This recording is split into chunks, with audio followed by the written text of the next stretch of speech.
भले कायनो हे केले का चिंतित भले सर्व साधनाचे सार भव सिंधू तरी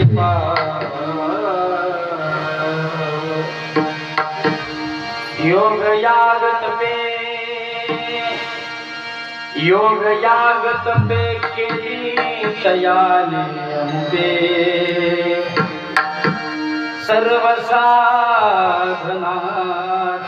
सार भव सिंधू तरी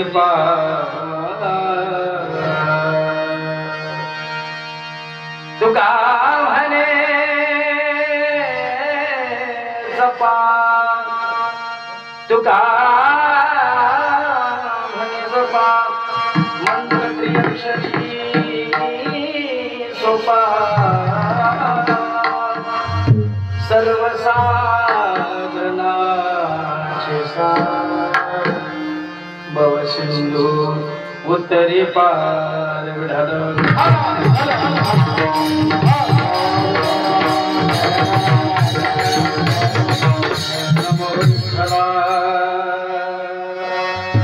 राजया पांडुरंगा नमो माऊली ज्ञानकुंड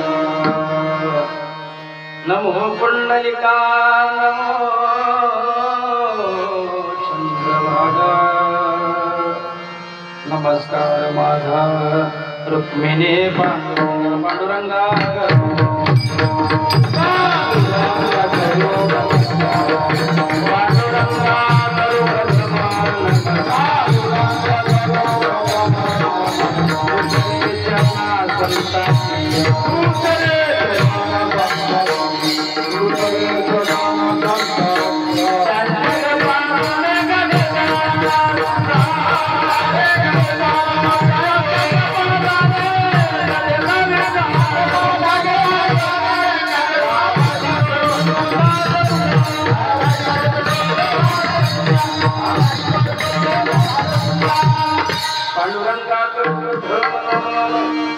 दुसरे चरण त्यांच्या प्रसादाने कथे बाबाजी सद्गुरुदास नमो ज्ञानेश्वरा निवृत्ती उदारा सुपांदेवा मुक्ताबाई नमो त्रिभुवन पावनी अगदकडे जननी देवाची मनोजवं मारुतुल्यवेगं जितेन्द्रियं बुद्धिमतां वरिष्ठं वातात्मजं वानरेन्द्रमुख्यं श्रीरामदूतं सेवेलागी सेवक झालो सेवेलागी सेवक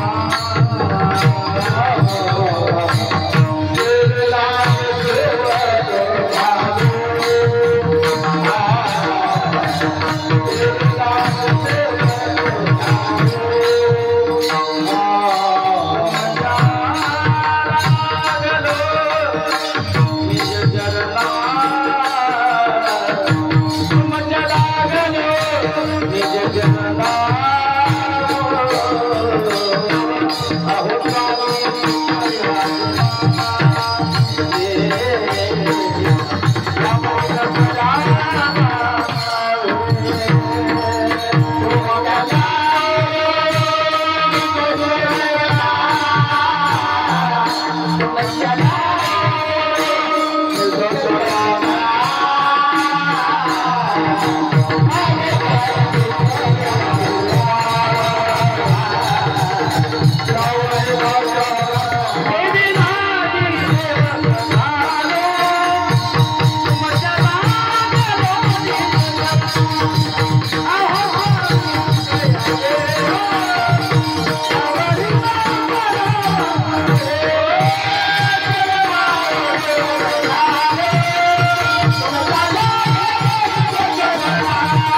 लागी सेवक झालो तुमच्या लागलो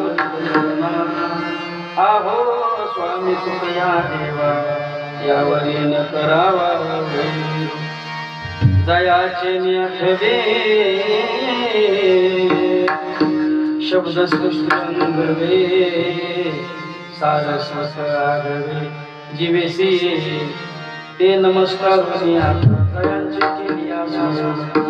होय सकल वेद्यांचे अधिकरण तीची वन दुसरे चरणचे ते नमस्कार काय हे केले काय हे केले का चिंतिता विठ्ठले सर्व साधनाची सार भव सिंधू तरी पार प्रस्तुत प्राप्त प्रसंग कीर्तन रूपी श्री निवडलेला अभंग विश्वमान्य विश्वभूषण विश्वाधिकार विश्वप्रिय चिन्मय स्वरूप असणारे स्थित प्रज्ञ साधू मराठी मानावर अधिराज्य करणारे जगविख्यात महात्मा आणि वारकरी संप्रदायाच्या विशाल वटवृक्षाला लागलेले गोंडसफळ म्हणजे जगद्गुरु तुकाराम महाराज या तुकाराम महाराजांचा चार चरणाचा अतिशय उत्कृष्ट अभंग सेवेकरता निवडलेला आहे विठ्ठल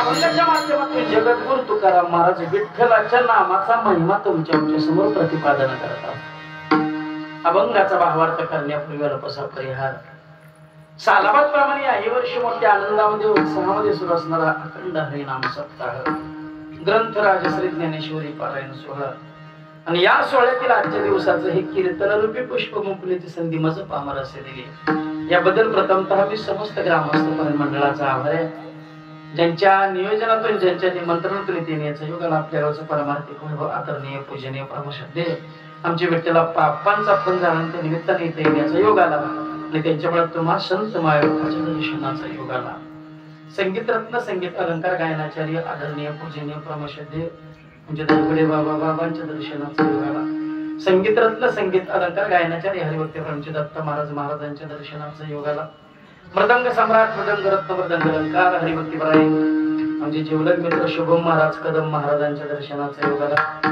आमचे ओंकार महाराज मंडे महाराजांच्या दर्शनाचा योग आला आदरणीय आमचे गोडशे दादा त्यांच्या दर्शनाचा योग आला आदरणीय आपल्याच गावचे संजय वडेकर दादा त्यांच्या दर्शनाचा योग आला दत्ता वडेकर त्यांच्या दर्शनाचा योग आला आदी सर्व संस्थेतील छोटे छोटे विद्यार्थी आणि तुम्हा संत मायबापाच्या दर्शनाचा योग आला विठ्ठल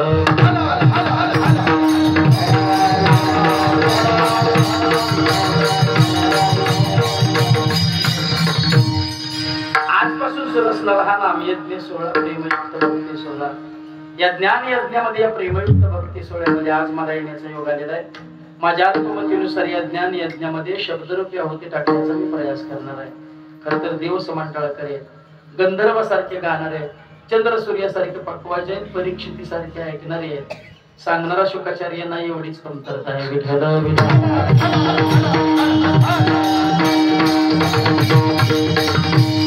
अतिशय भव्य दिव्य स्वरूपामध्ये सुरू असणारा हा नामयज्ञ सोहळा एका छोट्याशा गावामध्ये का 28 वर्षापूर्वी हा अखंड हरिनाम सप्ताह या ठिकाणी उभा राहिला वैकुंठवासी बीडचे काय महाराज शिवाजी महाराजांच्या कृपाशीर्वादाने प्रेरणेने हा नामयज्ञ सोहळा उभा राहिला अगदी 28 वर्षापूर्वी एवढेसे रोप लाविलेद्वारे याचा वेद गेला गगनावरी अत्यंत चांगल्या पद्धतीने या ठिकाणी हा नामयज्ञ सोहळा या ठिकाणी महाराष्ट्रातील ख्यातनाम कीर्तनकारांच्या या ठिकाणी कीर्तन सेवा या ठिकाणी होत असतात आप्पांच्या नियोजनातून आप्पांच्या मार्गदर्शनाने हा नामयज्ञ सोहळा अत्यंत भव्य दिव्य स्वरूपामध्ये या ठिकाणी संपन्न होतो आप्पांचा फोन झाला महाराज कुठला दिवस घालू म्हणजे तिसरा घालून कुठला बी घाला पण काय पहिला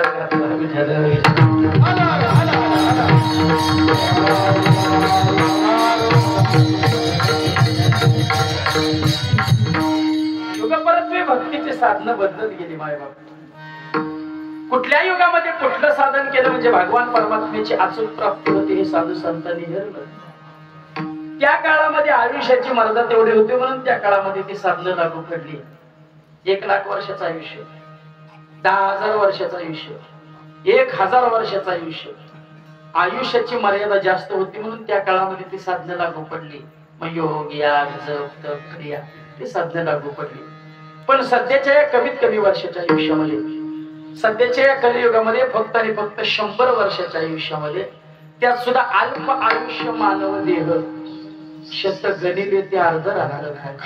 म्हणजे 100 वर्षाच्या आयुष्यामध्ये 50 वर्ष लोक झोपतात आणि 50 वर्ष लोक जागतात. याचा अर्थ असा, 24 तासामध्ये 12 तास लोक झोपतात आणि 12 तास लोक जागतात. पण दिवसा 12 तासामध्ये सुद्धा आणखीन 2-3 तास मारून देतात. त्यांचं काय? झोप आरोग्यास अपायकारक आहे, लक्षात ठेवा. दिवसा कोणी झोपू नये.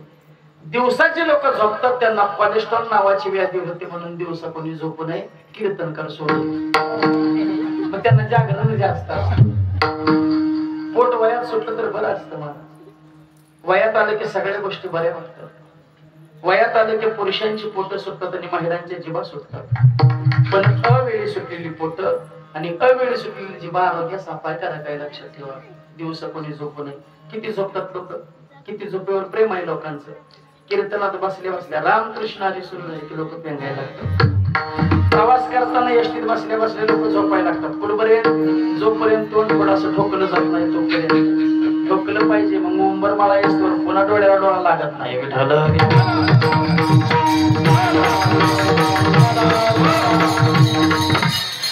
वाल्या कोळ्याला 1 लाख वर्षाचा आयुष्य तर माय बाप. 1 लाख एकावर किती शून्य? 1 लाख. इथं कॉपी करायची चान्स नाही. इकडचं तिकडचं ऐकायचं, सांगायचं. किती? 5. कृतयुग संपलं. त्रेतायुगाला प्रारंभ झाला, अजून 1 शून्य कमी झाला. त्रेतायुगामध्ये 10,000 वर्षाचं आयुष्य संपलं. द्वापार युगाला प्रारंभ झाला, अजून 1 शून्य कमी झाला. द्वापार युगामध्ये 1000 वर्षाचं आयुष्य संपलं. कलयुगाला प्रारंभ झाला, अजून 1 शून्य कमी झाला. कलियुगामध्ये 100 वर्षाचं आयुष्य. ते पण 2030 पर्यंतच आहे, लक्षात ठेवा. 2030 नंतर माळकरी जिवंत राहणार, बाकी सगळे मरून जाणार. सावधान, चांगली वेळ आली, माळा घालून घ्या. तये काळी होती आयुष्याची वृद्धी. त्या काळामध्ये आयुष्याची मर्यादा जास्त होती, म्हणून त्या काळामध्ये ती साधनं लागू पडली. पण सध्याच्या या कमीत कमी वर्षाच्या आयुष्यामध्ये, फक्त 100 वर्षाच्या आयुष्यामध्ये भगवान परमात्म्याच्या अचूक प्राप्तीची साधनं साधू संतांनी हेरली आणि ती साधनं तुमच्या आमच्या समोर मांडण्याचा संत महात्म्याने केला. प्रामुख्याने 2 साधनं तुमच्या आमच्या समोर मांडली. नंबर 1 नामस्मरण आणि नंबर 2 संत समागम. अत्यंत प्रभावी साधन मायबाप नामस्मरण. त्या प्रभू परमात्म्याने इतका सुंदर देह दिला मायबाप आपल्याला. हात, पाय, कान, नाक, डोळे, त्वचा. तुकोबराय सांगतात काय काय दिलंय आपल्याला देवाने.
किती सुंदर देह दिला मायबाप. हात, पाय, कान, नाक, डोळे, त्वचा सगळं जिथलं तिथं दिलं. किती सुंदर नाक देवाने तोंडाजवळ दिलं. भाजी खायच्या अगोदर नाक सांगतंय, वा काय भाजी आहे. इतकं सुंदर नाक देवाने तोंडाजवळ.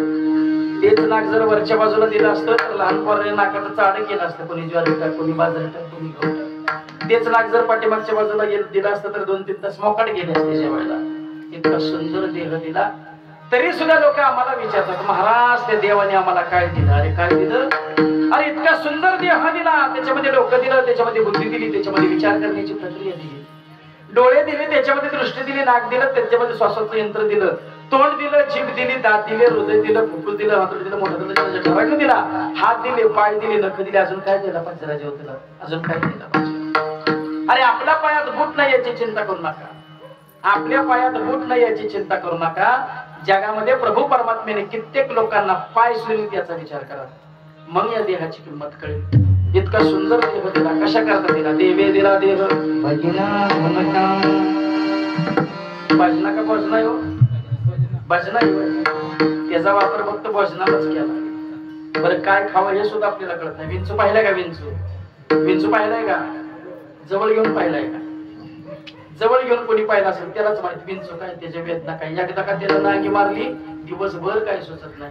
अगदी 10 गडी काठी घेऊन त्याच्या पाठी लागलं तर ते 10 गड्याला विंचू घाबरत नाही, एवढा विषारी विंचू आहे. पण एवढा विषारी विंचू जो 10 गड्याला घाबरत नाही, अशा विंचवाने जर पाल पाहिजे पालून जर विंचू पाहिला तर 10 गड्याला जो विंचू घाबरत नाही, पाल पाहिल्याबरोबर नांगी खाली टाकतो पळत सुटतो. विंचवाला किती पळू देव, पाल ते विंचवाला सोडत नाही. एवढा विषारी विंचू, पाल खाते, पाल पचवते, मग पाल किती विषारी असेल? मग एवढी डबल विषारी असणारी पाल एखाद्या वेळेस कधी कोंबडीच्या तडाख्यात घावली ना, कोंबडी त्या पालाला सोडत नाही. एवढी डबल विषारी असणारी पाल कोंबडी खाते, कोंबडी पचवते, मग कोंबडी किती विषारी असेल? आता पुढचं बोलूच का? 17व्या अध्यायाची सुरुवात करताना माऊली सांगत, म्हणून सात्विक रस असे सत्वाची वाढी पाहिजे, राजसा तामसा होई जे. माऊली सांगतात सात्विक अन्न ग्रहण करा, सात्विक गुणाची वाढ होईल. देवाला सुद्धा तेच आवडतात. पुढी कन्या पुत्र प्रभू परमात्म्याचं भजन करण्याकरता हा देह मिळाला. एवढा एकच गुण या मनुष्य देहामध्ये चांगला दिला. बरं हा देह भजन करू शकतो, एवढा एकच गुण चांगला दिला. नाहीतर इतर प्राणी आणि मनुष्य यांच्या जर गुणांची तुलना केली ना तर आपल्यापेक्षा देवाने इतर प्राण्यामध्ये थोडे जास्तच गुण दिलेत, जास्त गुण दिलेत. ऐका, माणूस किती सुंदर झाल्यानंतर मोर एवढा सुंदर होईल.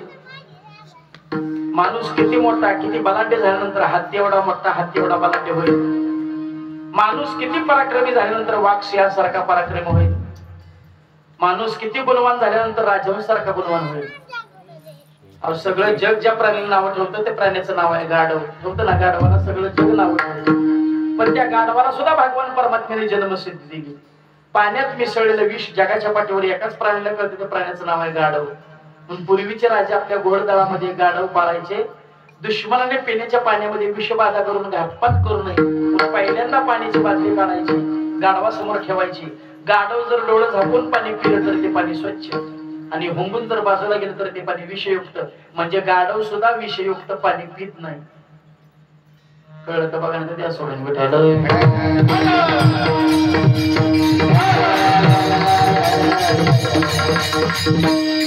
मग या देहाचा उपयोग काय? आयुष्याच्या साधने,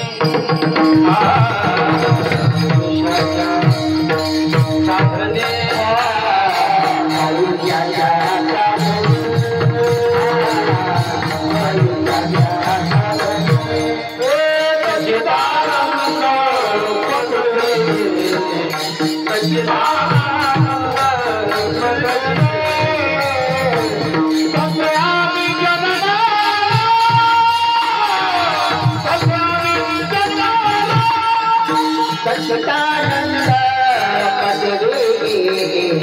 सच्चिदानंद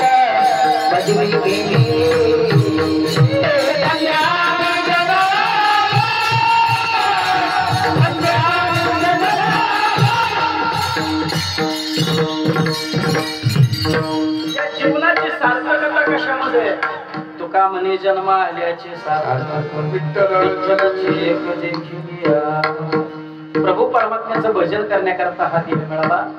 मग देह मिळून सुद्धा भजन करायचं नाही तर देह मिळून तरी काय फायदा? अहो ज्या कामासाठी वस्तू घ्यायची त्या कामासाठी त्या वस्तूचा वापर करायचा नाही तर वस्तू घेऊन तरी काय फायदा? तुमच्या गावचे ग्रस्त पुसेगावला बाजाराला गेले. बाजार करता करता पावसाची रिमझिम सुरू झाली. त्यांच्या लक्षात आलं पावसाळा सुरू झाला, छत्री घेतली पाहिजे. दुकानदाराने मग छत्री दाखव. दुकानदाराने 10 प्रकारच्या छत्री समोर ठेवल्या. ते म्हणलं 10 दाखवू नका, यातली नंबर 1 ची कोणती तेवढीच दाखवा. नंबर 1 ची छत्री उघडून बंद करून दाखवली. किंमत 350 रुपये, 25 वर्षाची गॅरंटी. 25 वर्षात फाटली तुटली होल पडला, नव्याला नवी देणार. गिरायकाला कपाळाला हात मारला, म्हणला 25 वर्षाची गॅरंटी, हो म्हणला 25 वर्षाची गॅरंटी, फक्त 2 गोष्टीला सांभाळायचं. म्हणला कोणत्या? म्हणला पावसात त्याची नाही, म्हणून लागू द्यायचं नाही. मग कशाला देवाला पुजायची वेळ छत्री? ज्या कामासाठी छत्री यायची त्या कामासाठी त्या छत्रीचा वापर करायचा, नाही तर छत्री घेऊन तरी काय फायदा? तुमच्या गावचे ग्रस्त पुसेगावला बाजाराला गेले, बाजार करता करता शेवटची एसटी भुकली, पुन्हा तरी हात वगैरे करून तुमच्या उंबरमाळ्याच्या फाट्यापर्यंत आले. रात्रीचे 10 तिथंच वाजले. तिथून चालत चालत येत असताना त्या माळरानावरती 4-5 चोरांनी अडवलं, बेदम मारलं, भरपूर मारलं. हातातली सोन्याची अंगठी काढून नेली, गळ्यातली सोन्याची चेन काढून नेली, मोबाईल काढून नेला, पण ते नव्हते तेवढे पैसे काढून नेले, बेदम मारलं, भरपूर मारलं. 11:30-12 वाजता गावात उंबरमाळ्यात पोहोचलं. आप्पा वगैरे आमची सगळी भजनी मंडळी भजन करून आपापल्या घरी निघाली होती आणि मंदिराच्या समोर चौकात त्यांची भेट झाली. काय झालं? मला काय सांगायचं आप्पा, 4-5 चोरांनी अडवलं, बेदम मारलं, भरपूर मारलं. हातातली अंगठी नेली, गळ्यातली चेन नेली, पाकिट नेलं, होते नव्हते पैसे नेलं, घड्याळ नेलं, मोबाईल नेला, भरपूर मारलं, बेदम मारलं. आप्पा म्हणले तुझ्याजवळ बंदूक होती ना, पिस्तूल होतं ना? ते म्हणलं दडवून ठेवलं म्हणून बरं, नाही ती बी नेला.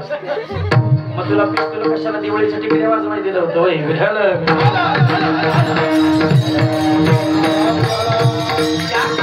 वस्तू घ्यायची, त्या कामासाठी त्या वस्तूचा वापर करायचा, नाही तर वस्तू घेऊन तरी काय फायदा? तसं हा देह मिळाला भजन करण्याकरता, हा देह मिळाला भजन करण्याकरता संसार करू लागला महाराज. दुःख नाही भोगावं लागणार. कधी पेपरला बातमी वाचली का कुत्रे मिळून पंढरपूरला दिंडी काढली म्हणून? कधी ऐकले का डोकराने मिळून सप्ताह बसवला म्हणून? अहो, भल्या मोठ्या बंगल्यामध्ये, एअर कंडिशन रूम मध्ये, मखमली गादीवर माणसाला झोपताना जेवढा आनंद होतो ना, त्याच्या दुप्पट आनंद डोकराला गटारीत कळताना मिळतो. काय मत आहे याच्यावर तुमचं? दोघांचा झोपेचा अनुभव सारखाच आहे. मग माणसात आणि कुत्र्यात किंवा माणसात आणि डोकरात फरक आहे तरी काय? फरक फक्त एवढाच आहे, कुत्री कीर्तनाकडे येत नाही, डोकर कीर्तनाकडे येत नाही. ते ज्ञान त्या देहामध्ये नाही राजे. आणि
देही घडे देवाचे भजन आणि हे ज्ञान नाही मोठे.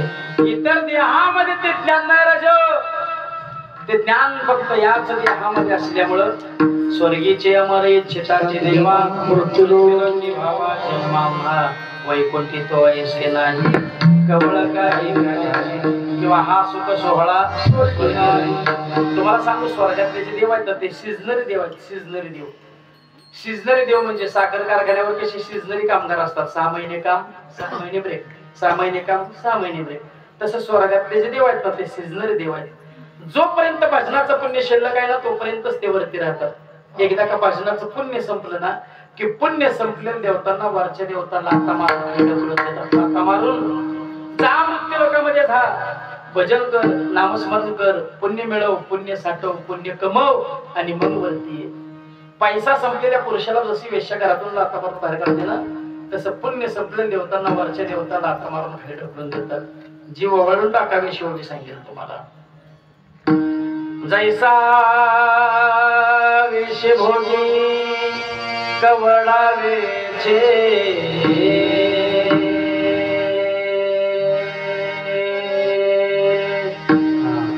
मगदार हिचे पुनयेचे तैसे राजवानी दीक्षिताचे का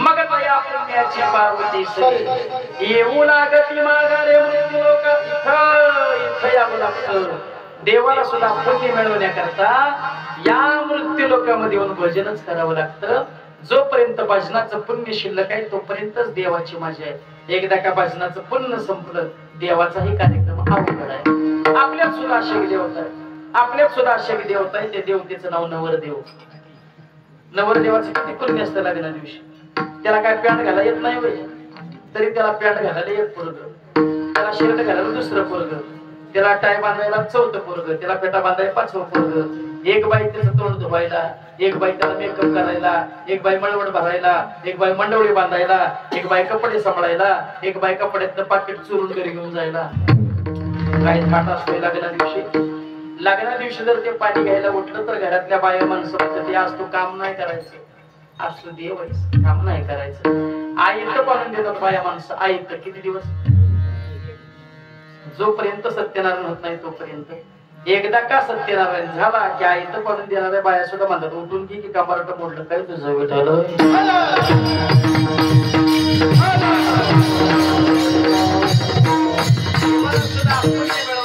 देवाला सुद्धा या मृत्यू लोकांमध्ये भजनच करावं लागलं तुकाराम महाराजांनी सुद्धा हेच काम केलं स्वतःच्या अवताराची मीमांसा करताना महाराज सांगतात हेची या महाकरणे काम वास्तविक पाहिलं तर महाराज म्हणतात आम्ही वैकुंठ वासी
पक्षांच्या संघटित भजन करायला सुरुवात केली दिनराजाने हाची धंदा गोविंदाची महाराजांनी इतकं भजन केलं माय बाप महाराज विठ्ठल विठ्ठल म्हणतील यात काही नवल नाही महाराजांनी पायदळी तुलेली माती सुद्धा विठ्ठल विठ्ठल म्हणत होती महाराजांनी किती भजन केलं असेल माझी मज झाली अनावर वाचा माझ्या मनात नित्य गोविंद गोविंद माझ्या मनात अमर्याद महाराजांनी भजन केलं, संसारावर तुळशीपत्र ठेवून भजन केलं. त्या काळात बरीच लोक तुकोबरांच्या नावावर आणि तुकोबरांच्या जीवावर जगली. कुटुंबाने एखाद्या घरात काम सांगितलं ना, हो जनावरांसाठी थोडी वैरण आणा, की म्हणायचंय मला काम सांगू नको, नाहीतर भांडीवर जाणून तू करा. बिचाऱ्या महिला घाबरायच्या, म्हणायच्या काढीचं काम करू नका, पण तू करा म्हणायच्या भानगडीत पडू नका, कारण त्या बिचारीच्या वाट्याला ती माझ्या वाट्याला नको. महाराजांचा कधीच मन प्रपंचामध्ये रमलं नाही, सगळी जबाबदारी जिजाबाईवर. बरं तिच्यासारखी माय माऊली आता जगात शोधून सापडायची नाही. जगात जोपर्यंत महाराजांना जीव घालत नव्हती, शोधून जीव घालायला लागायचं. कुठं पांढरा कुठं भामचंद्र, धावा धाव ताना तान शोधून काढायचं, महाराजांना जीव घालायचं आणि मग स्वतः जेवायच्या. तिच्यासारखी माय माऊली आता जगात शोधून सापडायची नाही. जोपर्यंत महाराजांना जीव घालत नव्हती तोपर्यंत स्वतः जेवत नव्हती. आपली स्वयंपाक करता करता 1.5 चपाती हाणते. आपली लोय डोंगरावर गेल्यावर मागणं डबा घेऊन मुरुम खा म्हणजे डोंगराचा ठिकाण, पण तयाचे ठिकाण तयाचं सारिखे. बरीच लोक तुकोबरांच्या नावावर जेव्हा जगली. एक महिला गाराने घेऊन महाराजांकडे गेली. महाराज काम सांगितलं की म्हणतात भांडर जाण तुकाराम होईल. महाराज म्हणले म्हणतात ना तुकाराम व्हायचे, उद्याच्यालाच पाठवून द्या म्हणे. तिनं आदल्या दिवशी बॅग भरून ठेवली, दुसऱ्या दिवशी पाठी पाठी लवकर उठवलं, थोडी पाण्याची घागर भरून आणा. ती म्हणले मला काम सांगू नको, पांढऱ्यावर जाणून तुकाराम होईल. तिने बॅग भरून ठेवली, ती गळ्यात अडकवून घरात बाहेर काढलं. चल म्हणली पांढऱ्याकडे.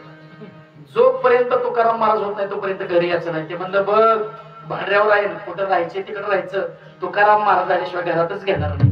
दिला हात. 12-1 वाजता पांढरा डोंगरावर पोहोचलं. महाराजांना साष्टांग दंडवत घातला. महाराजांनी विचारलं कसं काय येणं केलं गड्या? काय नाही म्हणलं, ठरवले आता तुमच्या बरंच राहायचं. महाराज म्हणे जमल का तुला? ती म्हणलं तुम्हाला जमते. मला जमल म्हणे, त्यात काय अवघड आहे म्हणे, काय हरकत नाही म्हणे. 2 वाजले, 3 वाजले, 4 वाजले, तोपर्यंत महाराजांचा सकाळ सकाळी डबा येऊन महाराजांचं भोजन झालं होतं. ह्याच्या पोटात कावळ ओरडायला लागलं. ती म्हणतं महाराज भोजनाची काय व्यवस्था? महाराज म्हणजे जेवायला आलाय सोय, मला कधी डबा येईल तेव्हा मला मिळते, तुला काय जेवायला घालत, काहीतरी थोडी व्यवस्था. महाराज म्हणजे हा तशी व्यवस्था होईल म्हणे. महाराजांनी हाताला धरला, लिंबाच्या झाडाखाली नेला, लिंबाचा पाला सरासरा वाढला, गुडघ्यावर ढेग लावला. महाराज अलीकडे बसले, महाराजांनी त्याला पलीकडे बसवलं आणि महाराजांनी सुरुवात केली. वदने कवळ घेता हा मग महाराजांना काय घे मुठ्ठी टाक तोंडात, घे मुठ्ठी टाक तोंडात. महाराजांनी अर्धा ढेग घालला. बघता इसे जाना हे म्हणलं बघावं तर लिंबाचं पाणी किती गोड लागते म्हणून एक पान तोंडात टाकलं. बाडा बाडा उलटे केल्या. म्हणला उपाशी मरेल पण असलं खाणार नाही. महाराजांनी मात्र यथेच्छ भोजन केलं. आता पांढरा डोंगरावर काडगीची थंडीचे दिवस, रात्री 10 वाजता ते महाराजांजवळ गेलं. महाराज अंगावर घ्यायला एखादं गोंगडं मिळेल का? महाराज मध्ये गाड्या झोपाय आल्या सोयी, इथं झोपायचं नसतंय. रात्रंदिनी आम्हा युद्धात म्हणजे थंडी वाजतो ना, घालव तुला तुझी थंडी, काढ कपडे. महाराजांनी त्याला कपडे काढायला लावले, उड्या मारायला लावल्या, टाळ्या वाजवायला लावल्या, विठोबा माझं भजन करायला लावलं. पहाटे 4 पर्यंत गाड्यानं कड मारला. 4 वाजता या स्थितीत येऊन थांबला. महाराजांनी विचारलं काय झालं गाड्या?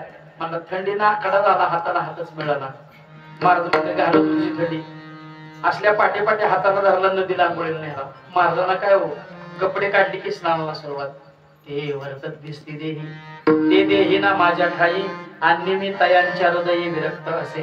असो ऐसा कोठे आठवायची नाही, देहीच विदेही भोगदशा. महाराजांना काय कपडे काढली की स्नानाला सुरुवात. हे नदीच्या भोवताने फिरायला लागले. म्हणला बघावं तरी पाणी किती गरम लागते म्हणून घालताना करंगळी सरळ घातली, बाहेर काढताना एवढीच वाकडी काढली.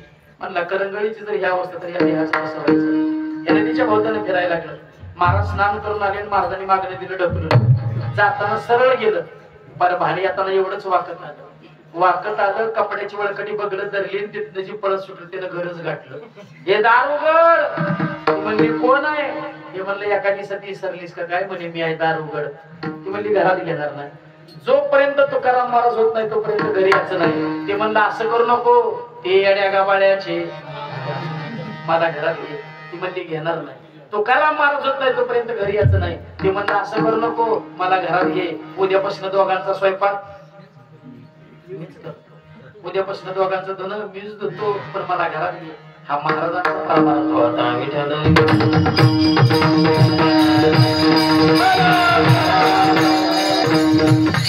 महाराजांनी खूप भजन केलं, पण वारकरी संप्रदायामध्ये मिळवण्यापेक्षा वाटण्याची वृत्ती व्यापक आहे. वारकरी संप्रदायामध्ये मिळवण्यापेक्षा वाटण्याची कृती व्यापक आहे. आपण जर अन्न वाटायला सुरुवात केली तर माणसं येतात असं नाही. आपण जर अन्न वाटायला सुरुवात केली ना तर मांजर येतात, कुत्री येतात, गाढवं येतात. पण आपल्याला मिळालेलं अन्न दुसऱ्याला द्यावं हे गाढवाला कळत नाही. सेवी तो हार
वाटी तो अनेका यारे होव नकारान भरी काला वाटो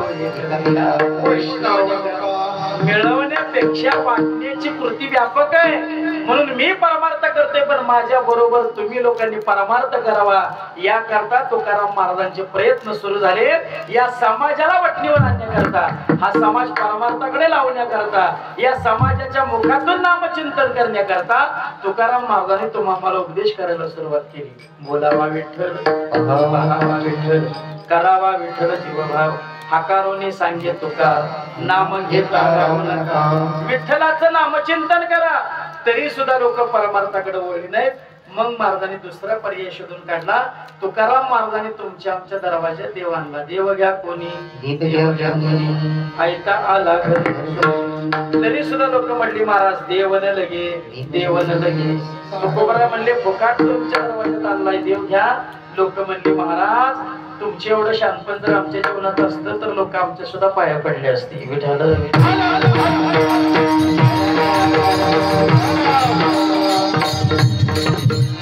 मग महाराजांनी तिसरा पर्याय शोधून काढला. हे लागोनिया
तुमच्या आमच्या पायाला हात लावून सांगावं विठ्ठल विठ्ठल म्हणा वेळ वेळा, हा सुख सोहळा स्वर्गी नाही. तुकाराम महाराजांनी तुमच्या आमच्या पाया पडावं एवढी आपली योग्यता आहे का? तरी सुद्धा लोक परमार्थाकडे वळली नाहीत. मग महाराजांनी आपले शब्द कठोर केले. किती सांगू तरी नाही कधी बटकीचे पुढे शेंदळीचे रडतील काय माय गेली होती महाराजांनी दिलेली शिवी ज्याला वाटतं ना मला दिली त्याचा होतो दुसऱ्याचा होत नाही कारण महाराजांनी दिलेली शिवी सुद्धा ओवी आहे आणि आपण म्हटलेली ओवी सुद्धा असं म्हणाला जेवढा समाज परमार्थापासून लांब चालला तेवढे महाराजांनी आपले शब्द कठोर केले मग काही धीट लोक तुकोबरांच्या जवळ आली महाराज काय सारखं विठ्ठल म्हणा विठ्ठल म्हणा विठ्ठल म्हणा महाराज विठ्ठल विठ्ठल म्हटल्यानंतर काय होईल तुकाराम महाराज तेवढ्याच आवेशानं त्यांना उत्तर देतात विठ्ठल विठ्ठल म्हटल्यानंतर काय होणार नाही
तुकाराम महाराजांच्या मुखातून शब्द बाहेर पडले काय हे केले एका चिंतिता झाले विठ्ठलाचं नामचिंतन केल्यानंतर काय होणार नाही याचा अर्थ असा सगळं काय होणार सगळं होणार फायद्याची गोष्ट म्हटलं की लोक लगेच तुकाराम महाराजांजवळ चिकटले महाराज विठ्ठलाचं नामचिंतन केल्यानंतर सगळं काय होणार मग आम्ही प्रापंचिक माणसं आहोत महाराज विठ्ठलाचं नामचिंतन केल्यानंतर आम्हाला सुख मिळेल का महाराजांनी सांगितलं प्रपंच तुम्हाला सुख देऊ शकत नाही पण विठ्ठलाचं नामचिंतन तुम्हाला सुख देऊ शकत प्रपंच कसा सुख देतो प्रपंच जरी सुख जोडे तरी का सेविती गिरीकडे राज्य टाकून गेले पुढे ते का वेडे म्हणावे या संसाराने आजपर्यंत कोणालाच सुख दिलं नाही कोण असा माणूस आहे की प्रपंच ज्याला सुख दिलं नियतीला दोन मुलं आहे एक सुख आणि एक दुःख एकदा ही दोन्ही मुलं खेळण्याकरता बाहेर गेली सगळं जग त्या सुखाबरोबर खेळू लागलं दुःख रडू लागलं दुःख रडत रडत आईकडे आलं नियतीकडे आला अगं आई अगं जो तू त्या सुखाबरोबर खेळतोय माझ्या बरोबर खेळायला कोणीच तयार नाही नियतीनं दोन्हीही मला आतमध्ये बोलवलं सुखाची कपडे काढली दुःखाला घातली आणि दुःखाची कपडे काढली आणि सुखाला घातली आता दुःखाच्या अंगावर कपडे आली कोणाची सुखाची आणि नियतीनं दुःखाला सांगितलं मला जा बाहेर दुःख उड्या मारत पडत बाहेर आलं दुःखाच्या अंगावर कपडे होती सुखाची दुःख उड्या मारत परत पळत बाहेर आलं सगळ्या जगाला वाटलं कोण आलं सगळ्या जगाला वाटलं सुख आलं सुख आलं सुख आलं सुख आलं सगळं जग त्या सुखाबरोबर खेळू लागलं खेळू लागलं खेळू लागलं खेळू लागलं 90-60 झाली आपल्याला कळलं हे सुख नव्हतं, सुखाचे कपडे घालून आलेलं दुःख होतं.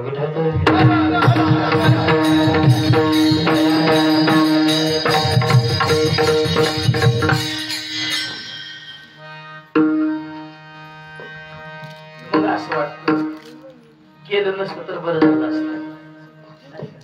वाटतं ना असं, आठवड्यात एखादा तरी दिवस असा येतो केलं नसतं तर बरं वाटलं असतं, बरं झालं असतं.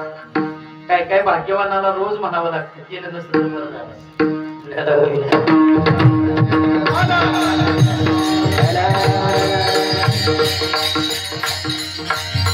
संसार दिसायला सुखाचा असायला सुखाचा नाही. आजूळची यात्रा आली आणि आजूळच्या यात्रेला लेकीचं पोरगं 4-5 दिवस राहिलं.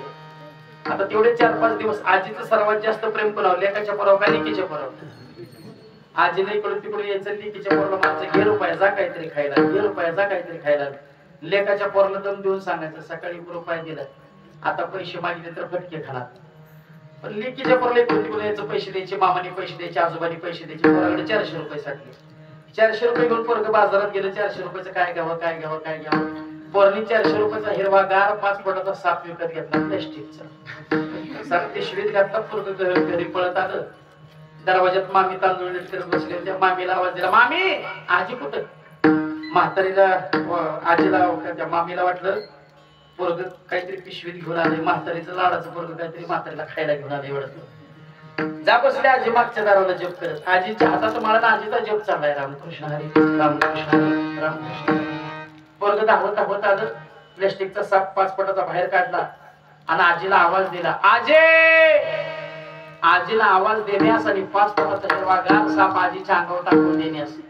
आजीला डोळं उघडलं, साप पाहिला आणि धक्क्यानं फक्त एवढंच केलं. आजी गेली. साप दिसायला होता का साप असायला होता? साप दिसायला होता असायला होता का? तसा हा संसार दिसायला सुखाचा आहे, असायला मात्र सुखाचा नाही. या संसाराने या प्रपंचाने आजपर्यंत कोणालाच सुख दिलं नाही. या प्रपंचाने रामप्रभूला सुद्धा 14 वर्षाचा वनवास दिला. या प्रपंचाने शिवजीला सुद्धा कैलासात पाठवलं. हा प्रपंच तुम्हाला कधीच सुख देऊ शकत नाही, पण विठ्ठलाचं नामचिंतन मात्र आपल्याला सुख देऊ शकतं. तेने सदाची समाधान, तेने सदाची समाधान, तेने सदाची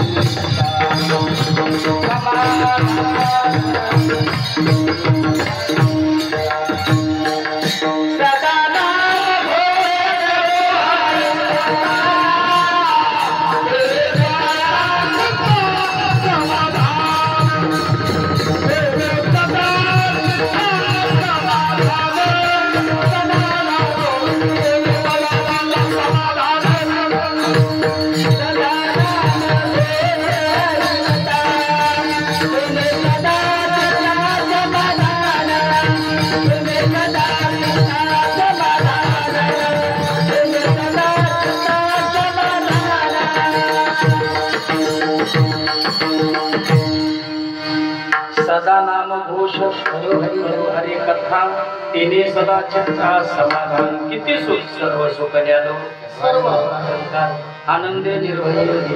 नामचिंतनाने मिळणार सुख हे आज आहे ना, त्याच्यापेक्षा उद्या जास्त आहे, त्याच्यापेक्षा परवा जास्त आहे. मग राम नाम उपजे आवडी, सुख घडोघडी वाढवला. विठ्ठलाच्या नामचिंतनाने भरभरून सुख मिळेल. काही लोकांनी महाराज सुख मिळेल, पण महाराज ते विठ्ठलाचं नामचिंतन केल्यानंतर आम्हाला पुण्य मिळेल का? महाराज म्हणजे काय मिळणार नाही. हरिमुखे म्हणा, हरिमुखे म्हणा, पुण्याची गणना भरभरून पुण्य मिळेल. लोक म्हणजे महाराज पुण्य मिळेल, पण आतापर्यंत केलेल्या पापाचं काय? घेता नाम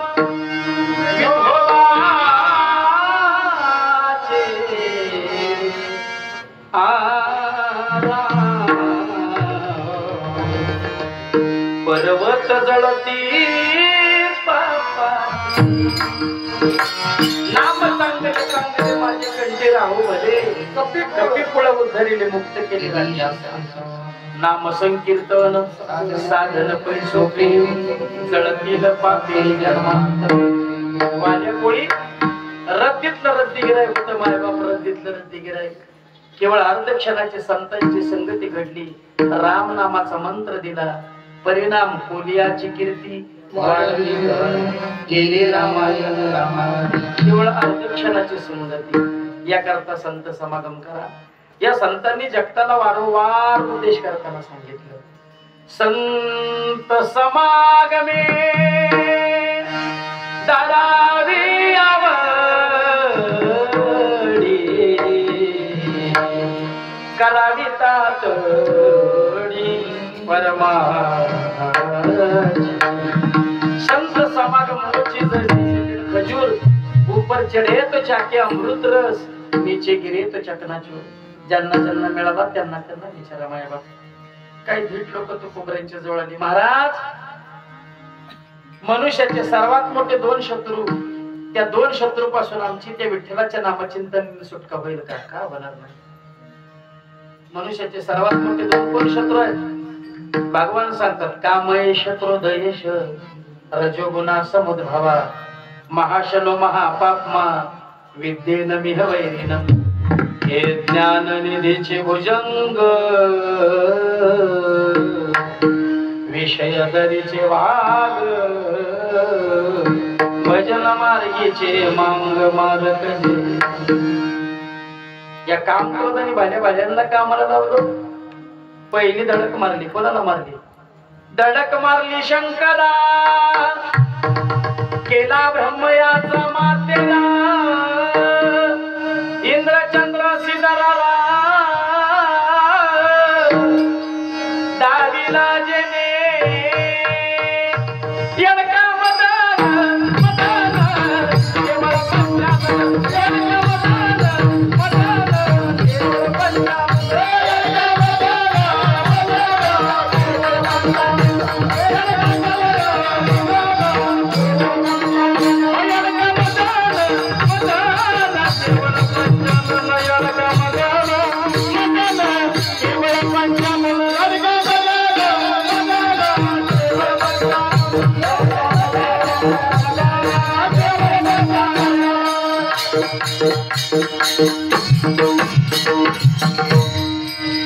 भगवान शंकर भिल्लीवर दुग्ध झाले. दुर्योधनासारखे गेले, रावणासारखे गेले, विश्वामित्रासारखे गेले. नारद मुनी एकदा फिरणं जावं कुठं फिरणं जावं. नारद मुनी आले पुशेगावला फिरायला. दिवसभर पुशेगाव फिरले आणि दहिवडीच्या रस्त्याने निघाले. रस्त्याने वापस जात असताना उंबरमाळा पाठी लागली. नारद मुनी विचार केला, कसं गाव आहे उंबरमाळा, एकदा बघून यावं. नारद मुनी उंबरमाळ्यात आले. सायंकाळची वेळ, 7-8ची वेळ. उंबरमाळ्यात कोणाचं तरी लग्न झालं तर लग्नाची वरात चालली. वरात असते का उंबरमाळ्यात? वरात असते असते ना. डॉल्बी असते का साऊंड सिस्टीम? आणि 100-150 पोरं नाचत होती. नारदून विचार केला, मी अजून गावात पाय ठेवला नाही, भांडण कोणाचं लागलं. नारदून जवळ गेले आणि बघितलं तर काय ते डॉल्बी 100-150 पोरं नाचतात. काय वरातीच्या गाड्यात बसून नवरा थम्सअप काय पितात, चहा काय पितात, कॉफी काय पितात. ते वातावरण पाहिलं नारद मुनी तिथून थेट निघाले. ते उंबरमाळ्यात डायरेक्ट द्वारकेला भगवान कृष्णाकडे गेले. देवा आपण पण आता सप्ताह करायचा. देव म्हणले, नारदा मागच्याच महिन्यात 7 दिवसात सप्ताह झाला, आता कसला सप्ताह करतो? नारद मुनी म्हणले, देवा तसं नाही सप्ताह. टाळा निवेन वाजवून कंटाळा आला, देवा मला लग्न करायचे. देव म्हणले, तू गेला होतास कुठं? म्हणे उंबरमाळ्याला. त्यामुळेच बांबून आलायच वाटत. अरे तुझं वय काय, या वयात तुला मुलगी कोण द्यायचंय? नारद मुनीलाही पटलं, आपलं वय काय, या वयात आपल्याला मुलगी कोण द्यायचंय? नारद मुनी म्हणले, मी काय म्हणतोय देवा, माझं वय जास्त झालं, या वयात मला मुलगी कोण देणार? पण मी काय म्हणतोय, तुमच्या जवळ आहेत ना 16,108, त्यातली एखादी देते मला. काय नारदाचं डेरिंग. देव म्हणले, हे पक्क भांबावले वाटत, ह्याला वटणी आणलं पाहिजे. देव म्हणले, काय हरकत नाही. 16,108 स्त्रियांना 16,108 फळे. एवढा मोठा देवाचा संसार. 16,108 फल्या, 16,108 बायका तर 16,108 फल्या, 16,108 पर्स, 16,108 मोबाईल, 16,108 पर्स, काय असेल ते सगळं 16,108. तसा रावण बापूच्या रावण बापूच्या एकट्याच्या 80,000 बायका होते. एकट्याच्या 80,000 बायका, 1,00,000-1,15,00,000 मुलं, 2-2.5 लाख नातू. मला वाटतं रावण आता पाहिजे होता. विधानसभेच्या 10-12 जागा घरच्या मतावर खांदल्या असते. आणि ते शरद पवार गट, अजित पवार गट, उद्धव ठाकरे गट, एकनाथ शिंदे गट, मध्ये अजून एक गट बसला असता, रावण बापू गट. त्याने रावणाला घेऊन महाराष्ट्र चालवला असता.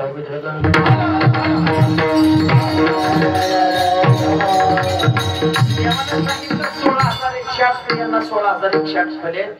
ज्या फलीमध्ये मी नसेल ती स्त्री तू घेऊन जा. नारद मुनी म्हणले काय हरकत नाही. नारद मुनी धोतर ठेवलं, गळ्यातल्या विना काढला, देवाच्या हातात दिला, चिपळ्या हातात दिल्या. हा घ्या तुमचा विना, हा घ्या तुमचा चिपळ्या. आणि नारद मुनी पळत सुटले. फली नंबर 501. दार उघडलं, देव पालण्यावर झोपलेले दिसले. नारदाला वाटलं बहुतेक देवाचा रनिंग आपल्यापेक्षा फास्ट आहे वाटतं, आपल्या अगोदर येऊन झोपले. आता म्हणजे आमची फली पकडू. फली नंबर 10,000.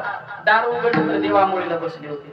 आता म्हणजे शेवटची फली पकडायची. फली नंबर 16,108. जसं दार उघडलं तसं देव जेवायला बसले होते. देव म्हणले नारदा या वेळेला मी कसं काय येणं केलं. नारद मुनी थोबाडीत मारल्यावानी फलीतनं बाहेर आले. एका जागेवर शांत उभे राहिले आणि नारदाने विचार केला पायाच्या अगोदर एवढं पळावतंय तर झालेलं किती पळवत. त्यापेक्षा ह्याच्या नादाला न लागलेलं बरं. प्रायचित्त घेण्याकरता गोदावरीमध्ये शिरले. गोदावरीला स्नान करण्याकरता शिरले असताना स्नान करता करता नाकाला ठिकाणा झोमला कारण नाका वाट मारला तर नाकात न तडकून बसले. केस छोटे होते, केस लांब सडक झाले, अंगावरचं धोतर उपर निघून गेलं. त्या जागी साडी चोळी आली. नारदाची झाली नारद स्त्री झाली. थंडीला ती नारदी काकडली, आश्रय शोधू लागली. त्याच गोदावरीच्या काठी एक ब्राह्मण युवक तपश्चर्येला बसलेला पाहिला. त्याच्या जवळ गेली, झोपडी जवळ गेली, आश्रय मागू लागली. त्या ब्राह्मण युवकाने विचारलं नारद मुनीला आपण कोण. नारद मुनी सांगतात मी गंधर्वाची छोटी बहीण, मला आश्रय हवाय. त्या ब्राह्मण युवकाने त्या नारदीला आश्रय दिला. दोघांचा भोग घडून आला आणि त्या नारदीला 60 पोरं झाली. एक पुत्र सांभाळताना आपल्या नाकीनं येतंय. त्या नारदाची काय अवस्था झाली असेल. मग डोकं ठिकाण्यावर आलं आणि मग जाऊन देवाचे पाय धरले आणि मग देवानी नारद मुनींना पूर्वावस्थेत आणलं. एवढे विषय वाईट आहेत, पण तेच विषय विठ्ठलाच्या नामचिंतनाने काम क्रोध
भरीला विठ्ठले काम क्रोध केले.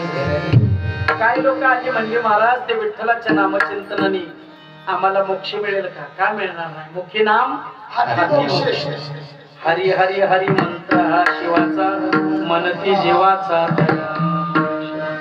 विठ्ठलाच्या नामचिंतनाने काय होणार नाही. सगळं काय होणार. सगळी लोक आली म्हणजे महाराज ते सगळं जाऊ द्या. काळाचं काय. मार्ग म्हणजे जगा काळ काय. आम्ही महाराजांचा अभंग आहे. धन्य मी मानिना आपले संचित राहिली सिप्रीत तुझे परिणाम न पडे आबा. काळा हाती न पडे आबा.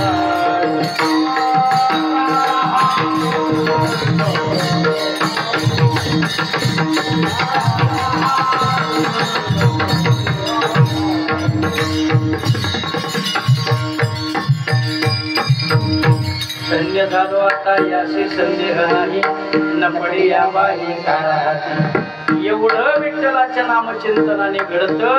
म्हणून विठ्ठलाचं नामचिंतन हे सर्व साधनाचे सार आहे. अभंगाचं दुसरं चरण साधनाचे सार सर्व साधनाचे सार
सांगितलं टाळी वाजवा टाळी वाजवा.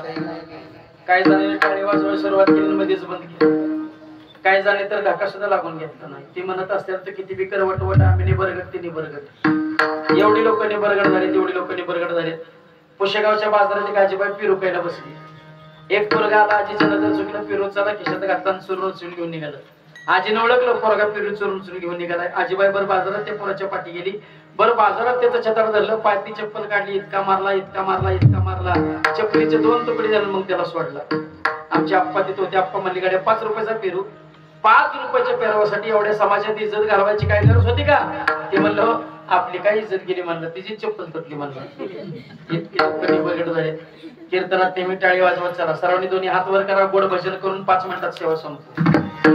श्रीराम जय राम जय जय राम. श्रीराम जय राम जय जय राम. श्रीराम जय राम जय जय राम.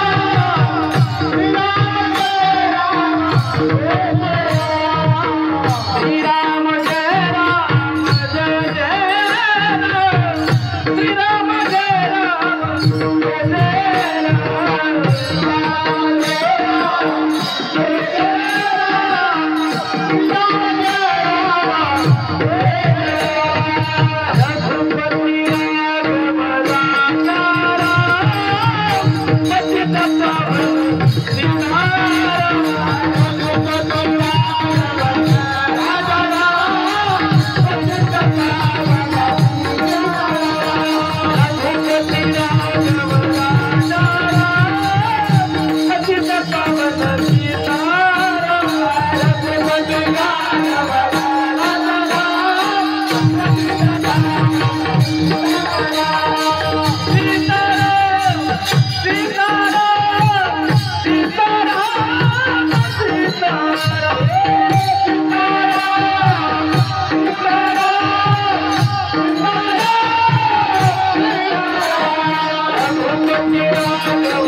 सर्वांनी जोरात टाळ्या वाजवा. याचा अर्थ असा विठ्ठलाच्या नामचिंतनाने सगळं काय होणार. तुला कसलीच चिंता करायची गरज नाही. तुझी चिंता ध्यास सर्व आहे. तुझी चिंता ध्यास. याकरता काय करावं लागेल. आवडीने भावे हरिनाम घेणे. तुझी चिंता ध्यास सर्व. मग मागे पुढे उभा सांभाळे आलिया आघात निवाराया. चोकोबरांच्या जीवनाचा प्रसंग सांगतो सेवा संपवतो. चोकोबर आहे तुम्ही कधी पंढरपूरला गेला? पंढरपूरला गेल्यानंतर चंद्रभागेमध्ये स्नान केलं, स्नान करून वरती आला की पहिल्यांदा लागते ती चोखोबारायांची समाधी. चोखोबाराय तुम्हाला विचारतात, रामकृष्ण हरी, रामकृष्ण हरी. आला का पंढरपूरला? आलो ना. आधी माझ्यासारखा चोख हो. आयुष्यभर तेच केलं ना. उसा डोंगा परी डोंगा काय बोलला चोखा डोंगा परी भाव हे डोंगा काय बोलला मग नाम घे. नामदेव पाहिजे ना आतमध्ये भगवान परमात्मा. त्या चोखोबारांच्या जीवनातला प्रसंग. चोखोबाराय फुलांच्या पानांच्या पक्ष्यांच्या संगतीत भजन करत करत हिंडायचे. एक दिवस स्वतःच्या झोपडीमध्ये चोखोबारांचं भजन सुरू होतं. रामकृष्ण हरी जय जय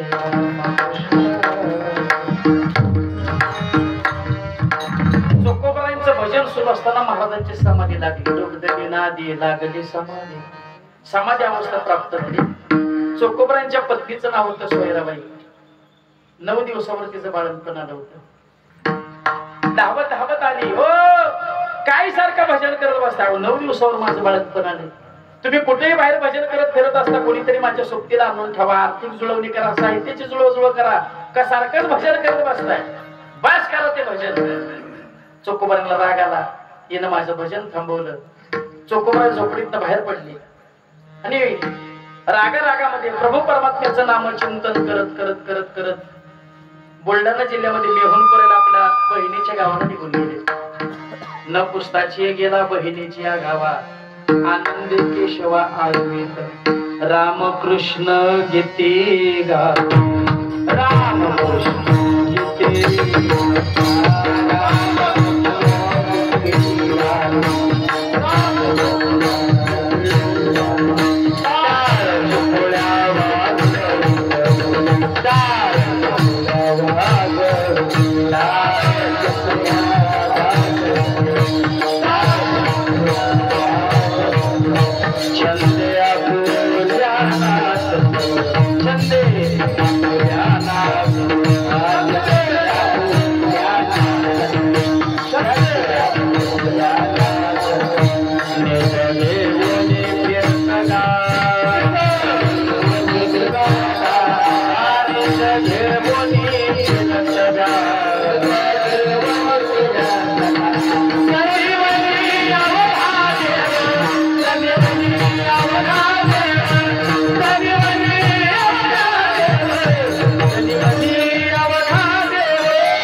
जिल्ह्यामध्ये मेहुणपुरेला निघून गेले.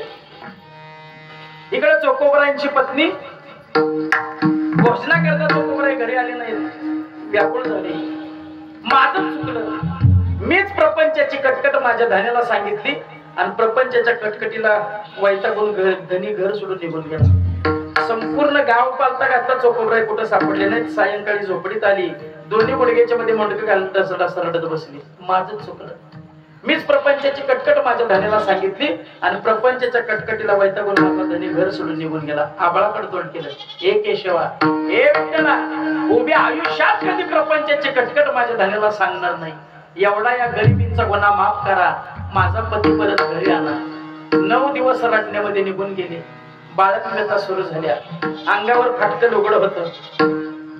फाटका परकर होता. अंगावर फाटकं लुगडं होतं. केस विस्कटलेले होते. डबडबल्या डोळ्याला सोयऱ्या गडा गडा गडा गडा गडा लोळा लागली. आता कसं व्हायचं माझं? आता कोणी नाही माझ्या सोबतीला. विटेवरच्या पांडुरंग परमात्म्याला गहिवरून आलं. पण बाळंतपणाचं काम पुरुषानं कसं करावं? विटेवर मोठी उडी मारली. पितांबर सोडला. शालू नेसला, साडी नेसली आणि साडी नेसून तो भगवान परमात्मा चोकोबरांच्या दरवाज्यावर आला आणि थाप मारून सांगू लागला, वहिनी उघडा हाका मारी, वहिनी उघडा. चोकोबाची बहीण झाला शेजारी, वहिनी उघडा हाका मारी. आवाज ओळखीचा वाटला. डबडबल्या डोळ्यानं सोयरा उठली, झोपडीचं दार उघडलं आणि जसं आपल्या नंदेला पाहिलं, निर्मलाबाईचं रूप घेऊन आला होता तो. जसं आपल्या चोकोबरांच्या बहिणीचं रूप घेऊन आला होता, जसं ननंदेला पाहिलं, कडकडून मिठी मारली. अगदी देवासारखं तुम्ही धावून आला होता. देवासारखं देवानं पाठवलं का? देवच होता, स्वतः देवच होता. प्रसूती झाली, पुत्र झाला तिला. बाळणपणाचं साहित्य देवाजवळ नाही का? प्रसूती झाली, पुत्र झाला तिला. परातीत साखर घेतली आणि निर्मलाबाईच्या रूपातला भगवान परमात्मा सगळा गावभर साखर वाटू लागला. ताय माया का साखर घ्या. कशी साखर? माझ्या चोकोबाशी पुत्र झाला. वाटिली शर्करा सर्वत्र या तिशी, माझ्या चोकोबाशी पुत्र झाला. सगळ्या गावाला साखर वाटली. रोज त्या चोकोबरांच्या मुलाला भगवान परमात्म्याने नाव माकू घालावं, त्याचा सांभाळ करावा. 1 महिन्यानी बारशाचा कार्यक्रम एवढ्या थाटात केला, सगळ्या गावाला लाडवाचं जेवण घातलं. 1 महिना झाला. 1 महिना झाल्यानंतर चोकोबरायांना आपल्या प्रपंचाची, आपल्या संसाराची, आपल्या बायकोची आठवण झाली. कधी? 1 महिना बायकोची आठवण नाही. आपण एरवी कधी पायवारीला गेलो तर 21 दिवसाचा विरह सहन होत नाही. पहिल्या दिवशीच मुक्कामाला पहिल्याच फोन असतो ना, जेवलीस का? मरायला लागली का ती एका दिवसात? एकाने तर मोबाईलवर मेसेज केलाय, काचेच्या गालासात गुलाबी सरबत, काचेच्या गालासात गुलाबी सरबत, तू नाही दिली तर मला नाही करमत. एका दिवसाचा विरह सहन होत नाही. 1 महिना बायकोची आठवण नाही. एका महिन्याने बायकोची आठवण झाली. बहिणी जवळ गेली, निर्मले अगं 1 महिना बायकोची आठवण नाही. 9 दिवसात तिचं बाळणपण आलं होतं. काय झालं असेल तिचं? गाठोडं घेतलं, चोकोबराई निघाले. बिन तारेच्या संदेशाने या बाबाला इकडे कळलं की चोकोबराई तिकडून घरी यायला निघाले. मग हिने टुनटुन लावली, सोयरे 1 महिन्याची परवानगी काढून धन्याची आली होती. 1 महिना झाला, मला माझ्या घरी गेलं पाहिजे. माझा धनी राग धरत. निर्मलाबाई घोंगडे घेऊन होते, गठोडे घेऊन बाहेर निघाली. निर्मलाबाईची ती ननंद वहिनी धावत धावत सोयरा आली. थांबा थांबा वहिनी, थांबा थांबा ननंदबाई. कशा करता निघाला? तुमच्या भावाला येऊ द्या. एवढा ऐन कठीण प्रसंगी तुम्ही माझ्या मदतीला धावून आलात. तुमच्या भावाला येऊ द्या. तुमचा भाऊ तुम्हाला साडी चोळी घेईल, मग तुम्ही निघून जा. मनातल्या मनात देव म्हणायला लागला, तुझा भाव याला लागलाय म्हणून मी तू निघालो. तो याच्यात मला घर सोडलं पाहिजे. नाही नाही, मला गेलं पाहिजे. मग एवढी गरिबींची चोळी तरी घेऊन चला. त्यावेळेला निर्मलाबाईच्या रूपातला भगवान परमात्मा बोलतो, कसा सोयरे, तुला वाटतं ना माझ्यासाठी काय करावं? माझ्यासाठी एवढंच कर. प्रभू परमात्म्याचं नामचिंतन करणाऱ्या तुझ्या धन्याला, माझ्या दादाला प्रपंचाची कटकट कधी सांगू नकोस. माझ्या विठोबाचा कैसा प्रेम होतं. सगळ्या गावातल्या महिला निर्मलाबाईला सोडवण्याकरता, पाठवण्याकरता, निघण्याकरता, निरोप देण्याकरता आल्या. निर्मलाबाई गावात बाहेर पडली, चोकोबराई गावात शिरली. चोकोबराईला पाहिल्याबरोबर सोयरीला आनंद झाला. धावत धावत आली. पहिल्यांदा चोकोबरांचं दर्शन घेतलं. मला असं वाटतंय, हा जर प्रसंग 2024 मध्ये घडला असता, बाळणपणाच्या कटकटीला वैतागून घर सोडून निघून गेला असता आणि 1 महिन्याने तर तो जर वापस आला असता, तर त्याच्या स्वागताकरता काय काय स्वागत कमिट्या स्थापन झाल्या असत्या. घटस्फोटाचे पेपर घेऊन बसले असते. मला तुझ्यावर राहायचंच नाही. पण तयाची ते कांता तयाची सारी की पहिल्यांदा दर्शन घेतलं आणि हा आपला मुलगा कर्म मिळा. तुमच्या बहिणीनं बाळणपण केलं. संपूर्ण गावाला साखर वाटली. संपूर्ण गावभर लाडवाचं जेवण घातलं आणि बाळाचं नाव कर्म मिळा ठेवलं. काय सांगायला लागलीस? महिनाभर निर्मलाबाई येत होती. अगं मी महिनाभर निर्मलाबाईकडे होतो. तुझ्या डोक्यावर बाळणपणात काय फरक बिरक पडला का काय? चोकोबराई सांगत मी निर्मलाबाईकडे होतो. सोयराबाई म्हणते नाही, निर्मलाबाई माझ्याजवळ होती. आणि मग गावातल्या काही महिला आल्या आणि चोकोबराईला सांगितलं, तुमच्या बहिणीनं तुमच्या पत्नीचं बाळणपण केलं, सगळ्या गावाला लाडवाचं जेवण घातलं. मग चोकोबराईंना सगळा प्रकार लक्षात आला. आबळाकडे तोंड केलं, हे विठ्ठला, अरे माझ्यासारख्या चोकोबराईंच्या पत्नीचं बाळणपण करण्याकरता देवा तुला पितांबर सोडून शालू नेसावा लागला देवा, साडी नेसावी लागली देवा. सोयरे तू भाग्यवान आहे सोयरे. मोठमोठ्या योग्यांच्या ध्यानाला न जाणारा भगवान परमात्मा येतो काय? तुझं बाळणपण करतो काय? सोयरे तू खऱ्या अर्थानं भाग्यवान आहे. परमात्माला चोकोबराय प्रभू परमात्म्याचं नामचिंतन करत गेले म्हणून तो भगवान परमात्माला सर्व साधनाचे सार भवसिंधू तरी पार. त्या भगवंताच्या नामचिंतनाने काय होणार नाही. योग याग तपी केली तयारी. योगानं तपानं जे काही पुण्य मिळतं जे काही फल मिळतं तेच विठ्ठलाच्या नामचिंतनाने मिळतं. योग याग विधी येणे नो हे सिद्धी वायाची उपाधी. यासाठी करायचंय काय. ठाई सवय सोनी करायचे चित्त आवडी अनंत आळवा. असा असणारा तुका म्हणे जपा मंत्र त्रिअक्षरी सोपा. विठ्ठल नामाचा मंत्र जपाचा 3 अक्षराचा आहे आणि जो कसा आहे तुका म्हणे सोपे आहे सर्वाहुनी शहाणा तुदनी घेत. तुका म्हणे जपा मंत्र त्रिअक्षरी सोपा सर्व साधनाचे सार सिंधू तरी पार. सो या अभंगाचा भावार्थ जो माझ्या बुद्धीला पटला तो मी तुमच्या समोर मांडण्याचा प्रयत्न केला. या ठिकाणी कीर्तन सेवेकरता निमंत्रित केलं त्याबद्दल पुन्हा एकदा समस्त ग्रामस्थ मंडळाचा आभार आहे. ज्यांच्या निमंत्रणातून येण्याचा योगाला आदरणीय पूजनीय प्रमोशध्येय आपल्या गावचं परमार्थिक वैभव आमची विठ्ठल बाप्पांचं दर्शन घेतो. आमचे संजय वडेकर दत्ता वडेकर त्यांच्या ठिकाणी दर्शन घेतो. गायनाचे गोड साथ केले आमचे दत्ता महाराज त्यांचं दर्शन घेतो.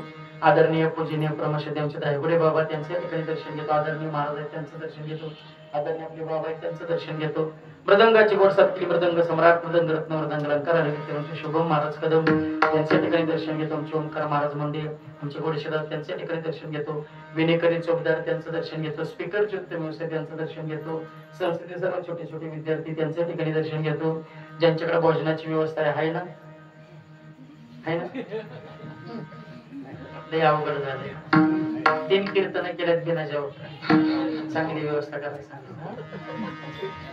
ज्यांच्याकडे भोजन आहे त्यांचंही दर्शन घेतो.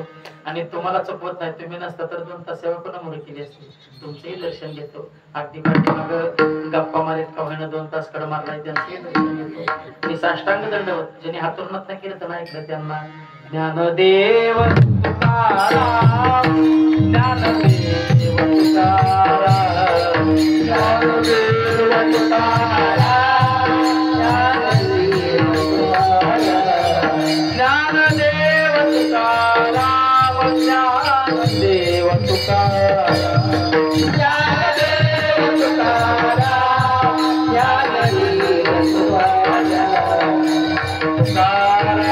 तुकाराम तुकाराम तुकाराम तुकाराम तुकाराम तुकाराम तुकाराम